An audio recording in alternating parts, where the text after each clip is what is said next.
ፊትህን ወይም መንጋጋህን ማሻሻል ከመጀመር በፊት መጀመሪያ አንገትህን አሰልጥን። ጠንካራ አንገት ፊትህን የበለጠ ጎልቶ እንዲታይ፣ አቋምህ እንዲስተካከልና አጠቃላይ አካልህ ይበልጥ ወንድነት ያለው እንዲመስል ያደርጋል። በቀጣዮቹ ጥቂት ደቂቃዎች ውስጥ በቀን ከ10 ደቂቃ ባነሰ ጊዜ ውስጥ ሊሰራ የሚችል ቀላልና በሳይንስ የተደገፈ ስልት አሳያለሁ። ጽኑ ሁን፣ እናም ጠንካራና የተሻለ መልክ ያለው አንገት መገንባት ትጀምራለህ። እስኪ እንጀምር። አብዛኛዎቹ ወንዶች ስልካቸውን በመሬት አቅጣጫ እየተመለከቱ ሰዓታትን ስለሚያሳልፉ የአንገት ጡንቻዎቻቸው ደክመዋል።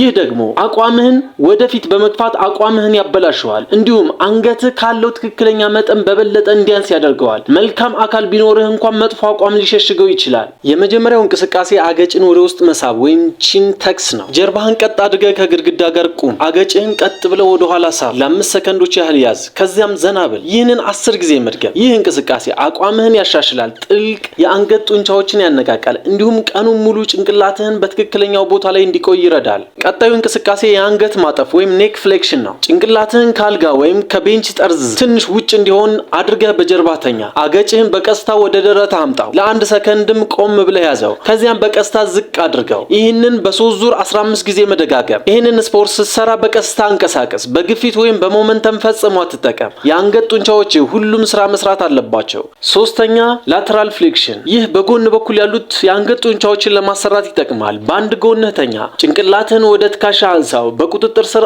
አውርደው። በእያንዳንዱ ጎን 12 ድግግሞች በ3 ዙር ስራ። እነዚህ ጡንቻዎች አንገትህ ከፊት ለፊት ሰፋ ያለ፣ ጠንካራና የተመጣጠነ እንዲመስል ይረዳል።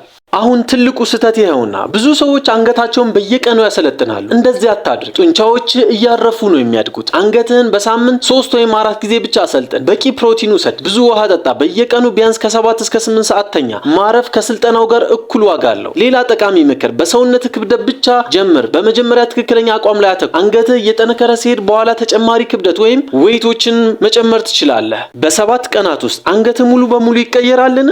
ምናልባት ላይቀየር ይችላል። ነገር ግን አቋምህን ማሻሻል ትችላለህ። የአንገትህን ጡንቻዎች በማንቃት በመጀመሪያዎቹ ሳምንታት ውስጥ እድገት ማየት ትጀምራለህ። አብዛኞቹ ወንዶች ደረታቸውን፣ እጆቻቸውንና ሆዳቸውን ያሰለጥናሉ፣ ነገር ግን አንገታቸውን ይዘነጋሉ። ያንን ስህተት አታድርግ። ዛሬውኑ ይህንን እንቅስቃሴ ጀምር። ጽኑ ሁን። የወደፊት ራስህንም ታመሰግነዋለህ። ቪዲዮውን ከወደድከው ላይክ አድርግ። ለተጨማሪ ቪዲዮዎች ሰብስክራይብ አድርግ። በቀጣይ ቪዲዮ እስከምንገናኝ መልካም ጊዜ